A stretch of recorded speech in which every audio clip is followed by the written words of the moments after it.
Hi guys, Har Mahadev. Welcome to the mysterious 369 tarot. कैसे हो आप सभी? उम्मीद है आप सभी बहुत अच्छे होंगे और अपनी लाइफ में आगे बढ़ रहे होंगे। सो गाइस, हम देखने वाले हैं आपके पर्सन की करंट एनर्जीज, उनके फीलिंग इमोशंस आपके लिए क्या हैं। जेंडर का कोई इशू नहीं है, मेल फीमेल सभी इस रीडिंग को देख सकते हैं। और अगर आप मुझसे पर्सनल रीडिंग लेना चाहते हो, स्क्रीन पर व्हाट्सएप नंबर दिए गए हैं, आप उस पर कांटेक्ट कर सकते हो for love reading, health reading, career reading, सभी तरीके की रीडिंग्स मैं करती हूँ। सो लेट्स सी क्या आता है रीडिंग में। क्या है आपके पर्सन की करंट एनर्जीज। यूनिवर्स प्लीज़ बताइए, मेरे व्यूवर्स इस पर्सन के बारे में सोच करके रीडिंग देख रहे हैं, उस पर्सन की करंट एनर्जीज़ क्या है, आज की एनर्जीज़ क्या है, फीलिंग इमोशंस क्या है, प्लीज़ बताइए क्या चल रहा है उनके दिलो दिमाग में मेरे व्यूवर्स के लिए। Thank you. सो यहाँ पर क्वीन ऑफ सोट्स है, जेमिनी, लिब्रा, एक्वेरियस, मिथुन, तुला और कुंभ राशि। Queen of wands, Aries, Leo and Sagittarius, मेष, सिंह और धनु राशि। Three of wands, Aries, Leo and Sagittarius, मेष, सिंह और धनु राशि। And seven of swords, Gemini, Libra, Aquarius, मिथुन, तुला और कुंभ राशि। King of cups, Cancer, Scorpion, Pisces, कर्क, मीन और वृश्चिक राशि। द सन, लियो, सिंह राशि। And five of swords, Gemini, Libra, Aquarius, मिथुन, तुला और कुंभ राशि। And three of cups, Cancer, Scorpion, Pisces, कर्क, मीन और वृश्चिक राशि। The wheel of fortune bottom of the deck से है। और यहाँ पर जो डेट्स और मंथ्स है वो बता देती हूँ मैं आपको। डेट है यहाँ पर 13, एंजल नंबर 13 अवेलेबल है। अगर आपको बहुत ज़्यादा दिखाई दे रहा है तो इस रीडिंग में आपके लिए मैसेज है। नंबर 3, 7, 14, 19, 5 और नंबर 3 डबल है, ठीक है, बट एंजल नंबर नहीं बन रहा है। सो ये मुझे दिखाई दे रहे हैं नंबर्स, डेट्स। और बात करूँ मैं मंथ्स की तो यहाँ पर मुझे अप्रैल, मार्च और जुलाई, मई, अक्टूबर ये मुझे दिखाई दे रहा है, ठीक है। हो सकता है कि वाटर और एयर का कॉम्बिनेशन हो आप दोनों, यानी कि आप में से कोई एक वाटर साइन से और कोई एक एयर साइन से हो सकता है। वाटर साइन में आता है कैंसर, स्कॉर्पियन, पाइसेस, कर्क, मीन और वृश्चिक राशि। और एयर में आता है जेमिनी, लिब्रा, एक्वेरियस, मिथुन, तुला और कुंभ राशि। या फिर वाटर और फायर का कॉम्बिनेशन आप दोनों हो सकते हो। सो फायर साइन में आता है एरीज, लियो एंड सैजिटेरियस, मेष, सिंह और धनु राशि, ठीक है।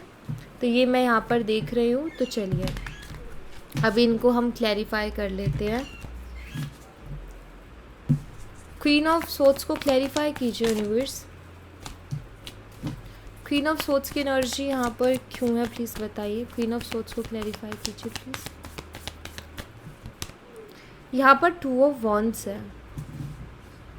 देखिए, अगर अभी कुछ ऐसा हुआ है जहाँ शायद आपने स्ट्रिक्टली इनसे कुछ बोला है, स्ट्रिक्टली आपने कुछ कहा है, यानी कि आपने अपने लिए स्टैंड लिया है।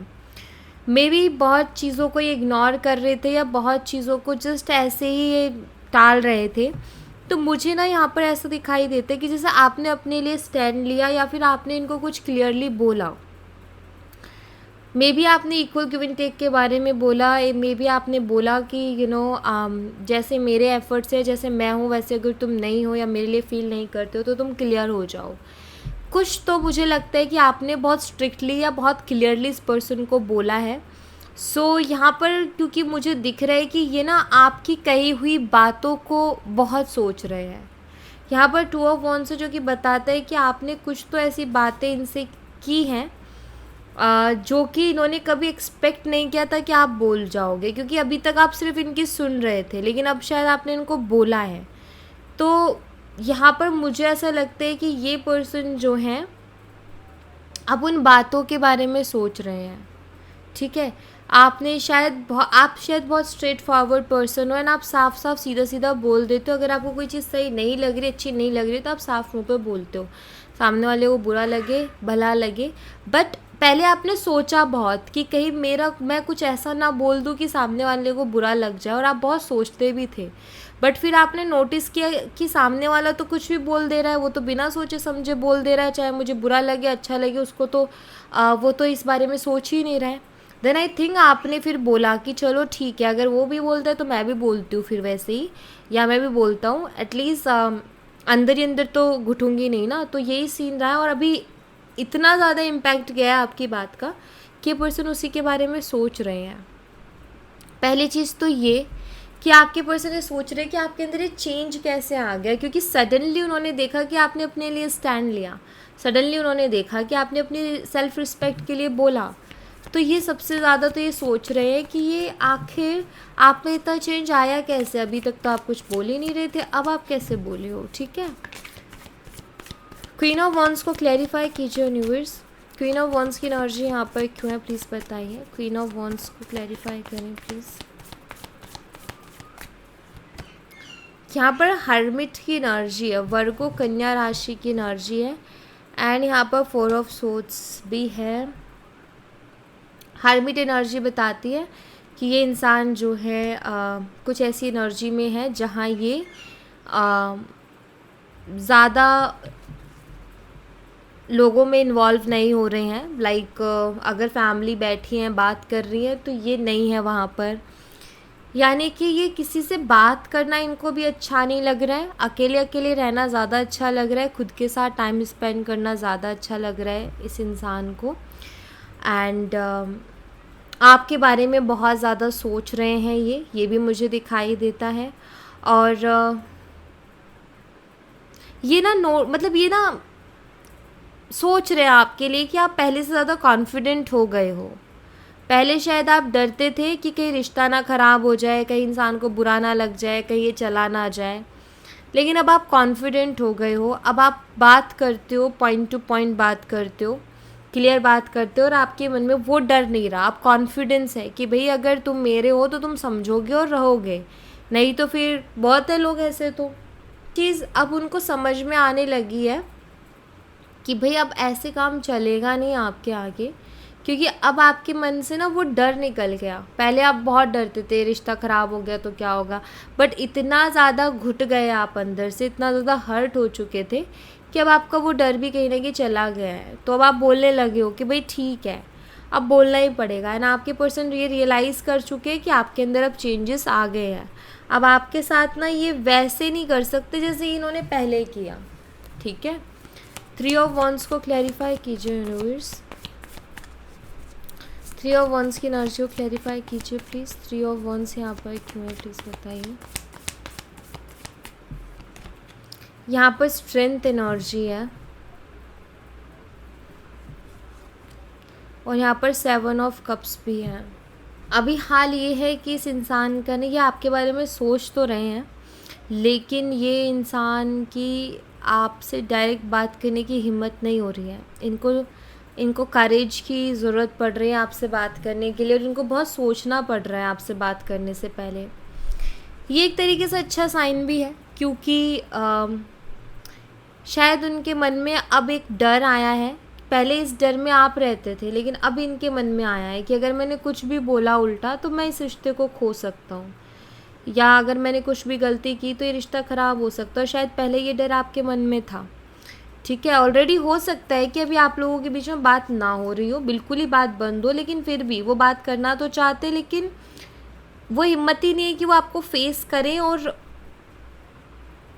कहीं ना कहीं हैं बहुत से अब इल्यूजन्स आ चुके हैं, मैं कहूँ बहुत से अब मन में डर आ चुके हैं, अलग अलग तरीके के थॉट्स आ चुके हैं। तो ये आपके बारे में सोचते तो है, लेकिन आपके सामने आने की हिम्मत नहीं हो रही है।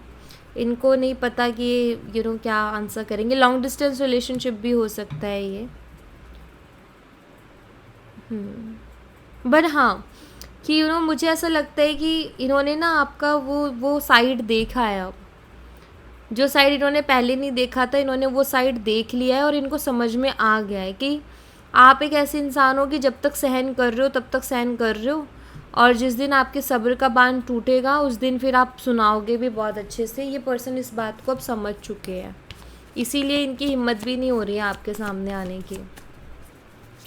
आपकी जो स्ट्रॉन्ग साइड है, अभी तक तो सॉफ्ट साइड देखी है, लेकिन स्ट्रॉन्ग साइड भी इस इंसान ने देख ली मे बी। 7 ऑफ सोर्ड्स को क्लैरिफाई कीजिए यूनिवर्स। 7 ऑफ सोर्ड्स यहाँ पर क्यों है प्लीज़ बताइए। 7 ऑफ सोर्ड्स को क्लैरिफाई कीजिए। यहाँ पर क्वीन ऑफ वॉन्ड्स की एनर्जी है। इस पर्सन को कहीं ना कहीं ऐसा लगता है कि अब आप उनके ऊपर उतना ट्रस्ट नहीं करते हो, मतलब ये डाउट में आपको लेकर के कि आप उनके ऊपर अब ट्रस्ट करते हो कि नहीं करते हो। उनको इस बात की कोई क्लियरिटी नहीं है, उनको इस बारे में कुछ पता नहीं है कि आप उनके ऊपर अभी भी ट्रस्ट करते हो या नहीं करते हो, बट उनको ऐसा लगता है कि शायद अब आप उनके ऊपर ट्रस्ट नहीं करते हो एंड या उन्होंने अपनी इमेज को बहुत डाउन कर लिया है आपके सामने। और वो एक चीज़ और देख रहे हैं कि आप अभी बहुत आई थिंक आपका ऐसा है कि आपने एक तो बहुत क्लियरली बोला, ऊपर से आपने उनको चेज़ भी नहीं किया कि आपने उनको कॉल पे कॉल, मैसेज पे मैसेज कर रहे हो, उनसे बात करने की कोशिश कर रहे हो, आपने वो भी ट्राई नहीं किया, आपने जस्ट छोड़ दिया चीज़ों को। एंड ये चीज़ भी थोड़ा सा ना उनको लग रही है, मतलब ये चीज़ उनको ये फील करवा रही है कि शायद आप अपनी लाइफ में ना उनके बिना रहना सीख गए हो और खुश हो। पहले आप उनके बिना नहीं रह पाते थे, बट अब आप उनके बिना रहना सीख गए हो। एंड ये इनको अपना माइनस पॉइंट लगता है, क्योंकि इनको पता है कि अब वो मेरे बिना भी खुश रह सकती है। पहले इनका मतलब इनको ना एक गलत फहमी दूर हुई है। इनको गलत फहमी थी कि आप उनके बिना खुश नहीं रह सकते हो, बट ये गलत फहमी उनकी दूर हुई है। उनको अब ये समझ में आया कि नहीं, आप उनके बिना भी खुश हो, तो उनके बिना आपका कोई काम नहीं रुकने वाला, ये उनको समझ आ गया। पता है क्या होता है, जब लोगों को लगता है ना कि मेरे बिना इसका ये काम नहीं बनेगा, तो लोग ज़्यादा टांग खिंचाई करते हैं। ठीक है, जब लोगों को ये पता चल जाता है ना कि नहीं मेरे बिना भी इसका काम चल सकता है, देन फिर वो अपने ट्रैक पर आते हैं, फिर वो उस इंसान के रूप में आते हैं। नहीं तो वो ऐसे बन जाते हैं कि लाइक हम ही हैं यहाँ पर भगवान। तो आई थिंक वही आपके पर्सन का भी शिफ्ट हुआ है कि उनको लगता था कि भाई मैं ही मैं हूँ, लेकिन अब उनका वो ईगो कहीं ना कहीं आपने ब्रेक कर दिया है। तो हाँ, उनको ये फील हो रहा है कि नहीं भाई अब ऐसे काम नहीं चलेगा जैसे चलता आ रहा था। किंग ऑफ कप्स को क्लैरिफाई कीजिए यूनिवर्स। किंग ऑफ कप्स यहाँ पर क्यों है प्लीज़ बताइए। और एक और चीज़ है, इनको ऐसा लगता है कि आप अब उनके ना पहुँच से बाहर हो गए हो। पहले आप इमोशनली थे उनके कंट्रोल में, बट अब नहीं हो आप। 8 ऑफ कप्स, यस यहाँ पर इमोशंस एंड यहाँ पर अब उनको ऐसा लग रहा है कि अब आप ना कहीं बाहर आ चुके हो उस इमोशनल उससे। जब इमोशंस अटैच हो जाते हैं ना, तो या किसी के लिए इमोशंस बहुत ज़्यादा हम फील करने लगते हैं, तो थोड़ा डिटैचमेंट मुश्किल हो जाता है। इंसान के लिए डिटैच होना थोड़ा मुश्किल हो जाता है, उसको बड़ी दिक्कत आती है। उस इंसान से कुछ भी कहने से या उससे दूर जाने से डर लगता है, अटैचमेंट इतनी ख़तरनाक होती है। लेकिन अब आपके पर्सन ये चीज़ समझ चुके हैं कि आप ना उस फेज़ से अब बाहर आ गए हो। ठीक है, और नाइट ऑफ सोर्ड्स है यहाँ पर। आपके पर्सन को पहली चीज़ तो ये चीज़ बेचैन कर रही है। क्योंकि उनको ऐसा लगता है कि कहीं ऐसा ना हो गया हो कि आप मूव ऑन ही कर गए हो उनसे, कि अब आप कोई इंटरेस्ट नहीं है, अब आपके दिल में उनके लिए कोई फीलिंग्स नहीं है। ठीक है, और अभी आपके पर्सन को ना मतलब रहा भी नहीं जा रहा है, इनको ना ऐसे जल्दबाजी जैसी भी हो रही है कि कहीं मैं ना जल्दी से कुछ करूँ, कहीं ऐसा ना हो जाए कि वो बिल्कुल ही इंटरेस्ट लूज़ कर चुकी है, अब वो इंटरेस्टेड ही नहीं है मेरे में, या उसको कोई फीलिंग्स ही फील नहीं हो रही है। कहीं ना कहीं वो दूरी वो महसूस कर रहे हैं। ठीक है, अब यहीं अगर ऐसा होता ना कि आप उनको चेज़ कर रहे होते, आप उनको कॉल मैसेज कर रहे होते, उनसे बात करने की कोशिश कर रहे होते, तो इस इंसान का एटीट्यूड अलग होता। इस इंसान का मतलब ये मस्त रहता, इनको कोई परवाह नहीं होती। बट अब इनको परवाह होने लगी है इस रिश्ते की, अब इनको परवाह होने लगी है आपकी। अब इनको फील होने लगा है कि कहीं अब आप उनको छोड़ तो नहीं दोगे, या कहीं ऐसा ना हो कि आपके दिल से उनके लिए फीलिंग्स हमेशा के लिए ख़त्म हो जाए। ठीक है,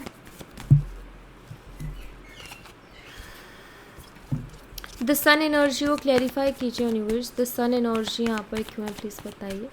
सन एनर्जी को क्लैरिफाई कीजिए। यहाँ पर 5 ऑफ वॉन्ड्स है, या आपके साथ चीज़ों को क्लियर करना चाहते हैं। शायद आप दोनों के बीच में जो आर्ग्यूमेंट हुए ना, ये उसके बारे में आपसे डिस्कस करना चाहते हैं और एक क्लियरिटी लेकर के आना चाहते हैं। इनको कहीं ना कहीं लगता है कि हमारे उस आर्ग्यूमेंट के बाद ज़्यादा नेगेटिविटी आ गई हमारे रिश्ते में, तो अब कहीं ना कहीं ये पॉजिटिविटी लेकर के आना चाहते हैं। 5 ऑफ सोर्ड्स, मुझे लगता है कि जो लास्ट टाइम इन्होंने आपसे आर्ग्यूमेंट किया उसको लेकर के बहुत रिग्रेट करते हैं। इनको ऐसा महसूस होता है कि इनको वो नहीं करना चाहिए था, क्योंकि उसके बाद से ही इनके हाथों से चीज़ें निकल गई और सारी चीज़ें बहुत ज़्यादा बदल गई। तो अब ये कहीं ना कहीं रिग्रेट करते हैं, इस बात का दुख करते हैं, दुख मनाते हैं कि ऐसा क्यों हुआ या ऐसा क्यों किया इन्होंने, ऐसा कुछ। फाइव ऑफ सोर्ड्स को क्लैरिफाई कीजिए यूनिवर्स। फाइव ऑफ सोर्ड्स यहाँ पर क्यों है प्लीज़ बताइए। फाइव ऑफ सोर्ड्स को क्लैरिफाई कीजिए प्लीज़।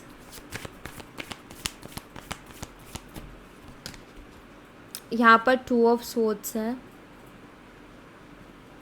आपकी पर्सन को ये समझ नहीं आ रहा कि जो अब हमारे बीच में इशू हो चुका है रिश्ते में, ईगो क्लैशेस, और आई थिंक बहुत सी ऐसी बातें हो गई हैं जहाँ इन्होंने बहुत कुछ बोल दिया है।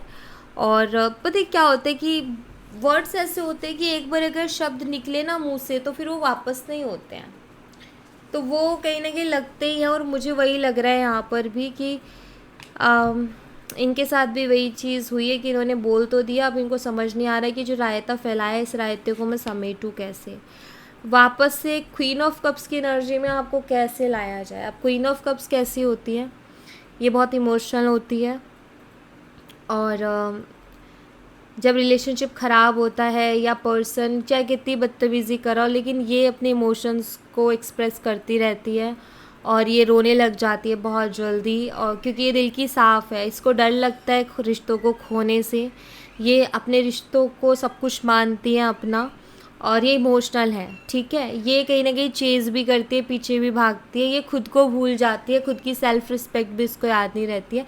ये वैसी एनर्जी बहुत ही इमोशनल और बहुत सॉफ्ट एनर्जी है। एक तरीके से देखा जाए तो बहुत इनोसेंट और प्योर हार्टेड एनर्जी है, ठीक है। सो यहाँ पर ना मुझे दिखाई देता है कि आप इसी एनर्जी में थे पहले, अब ये पर्सन ऐसा सोच रहे कि अब मैं ऐसा क्या करूँ कि आपको फिर से इसी एनर्जी में वापस ले आऊँ, ठीक है। थ्री ऑफ कप्स को क्लैरिफाई कीजिए यूनिवर्स। थ्री ऑफ कप्स यहाँ पर क्यों है प्लीज़ बताइए। थ्री ऑफ कप्स की एनर्जी को क्लैरिफाई कीजिए। किंग ऑफ कप्स है यहाँ पर। इस इंसान को डर भी है कि कहीं कोई और तो नहीं आ गया आपकी लाइफ में, द टावर, कि कहीं मैं सब कुछ मैंने खो तो नहीं दिया अपनी ज़िंदगी में। एक डर होता है ना कि लाइक उनको ऐसा लग रहा है कि अगर उसकी लाइफ में कोई और आ गया होगा तो अब वो मेरे बारे में क्यों सोचेगी या वो मुझे क्यों एक्सेप्ट करेगी, तो इनके मन में डर है। इनको ऐसा लगता है कि जितना पीसफुली आप अपनी लाइफ को जी रहे हो और जितना लाइक कोई हलचल नहीं है आपकी तरफ से, कोई आप उनको चेज़ नहीं कर रहे हो, आप उनके लिए क्रेव नहीं कर रहे, आप उनके लिए रो नहीं रहे हो, मे बी ये सारी चीज़ होती भी होंगी तो आप उनको हाइड करते होगे, ठीक है। लेकिन इनको हो सकता है कि सेम ऑफिस है या फिर सेम सोसाइटी है या फिर देख पाते हो आप दोनों एक दूसरे को, बात नहीं होती लेकिन देख पाते हो, तो देखते हैं आप इंजॉय कर रहे हो हर चीज़ को, सेलिब्रेट कर रहे हो हर चीज़ को। सो ऐसा कैसे कर पा रहे हो आप, ठीक है। तो ये इनके मन में सवाल उठते हैं और इनको लगता है कि शायद कोई है आपकी लाइफ में, कोई तो है, ठीक है। ऐसा कहीं ना कहीं इनको महसूस होता है। और इनका ये है कि अगर मेरा ये डाउट सही निकला कि कोई और आ गया उसकी लाइफ में तो मैंने तो सब कुछ खो दिया। तो ये एक डर भी है और एक दुख भी है, दोनों ही चीज़ें हैं। द व्हील ऑफ फॉर्चून को क्लैरिफाई कीजिए। द व्हील ऑफ फॉर्चून यहाँ पर क्यों यूनिवर्स, प्लीज़ इसको क्लैरिफाई कीजिए। एट ऑफ पेंटिकल्स, क्या लिखा है मेरी डेस्टिनी में, क्या है मेरी किस्मत में, क्या ये रिश्ता मुझे मिलेगा या ख़त्म हो चुका है, ये कहीं ना कहीं सोचते रहते हैं। फाइव ऑफ सोर्ड्स, एक रिग्रेट तो है इनको जो दिखता है यहाँ पर। पछता तो ये रहे हैं, अपने किए पर ये पछता रहे हैं, लेकिन ये कहीं ना कहीं अपने फ्यूचर से डर रहे हैं कि क्या होगा आखिर मेरे फ्यूचर में। पता है इनकी सबसे ज़्यादा तो ये कि कहीं ऐसा ना हो कि मुझे लाइफ टाइम इस बात का रिग्रेट करना पड़ जाए कि मैंने अपनी लाइफ में क्या खो दिया, ठीक है। समटाइम्स ऐसा होता है कि इंसान ना अपनी ओवर स्मार्टनेस के चक्कर में गलत डिसीजंस लेता है एंड गलत स्टेप्स ले लेता है, देन फिर उसके बाद पूरी लाइफ पछताता है, क्योंकि दिल जानता है कि रिश्ता मेरे लिए बहुत अच्छा है, लेकिन उसके बावजूद भी वो उस रिश्ते को अच्छे से नहीं संभाल पाता और वो ख़राब हो जाता है। और फिर बाद में रियलाइज़ होता है कि वही रिश्ता मेरे लिए बेस्ट था या उससे ज़्यादा अच्छा अब मुझे नहीं मिल रहा है और अब मेरी लाइफ पूरी डिस्टर्ब है। तो कहीं ना कहीं ये बहुत रिग्रेट देता है और यही बात का डर है आपके पर्सन को कि अगर आपको खो दिया और फिर आपके जैसा कोई नहीं मिला तो क्या होगा लाइफ का। एक एक एक डर कि कैसे हो, मेरा फ्यूचर कैसे चलेगा उसके बिना, या मेरा फ्यूचर कैसा होगा उसके बिना। तो वो एक डर मुझे आपके पर्सन के थॉट्स में दिखाई दे रहे हैं, ठीक है। सो या thank you so much guys, ये थी आप लोगों के लिए एक छोटी सी रीडिंग। आई होप आपसे रेजोनेट की हो, आई होप आपको पसंद आई हो। रेजोनेट की हो तो मुझे बताना ज़रूर कमेंट बॉक्स में, पसंद आई हो तो लाइक ज़रूर करना, चैनल को सब्सक्राइब करना मत भूलना। मिलती हूँ नेक्स्ट रीडिंग में, तब तक अपना ख्याल रखें। Bye bye, take care, see you again.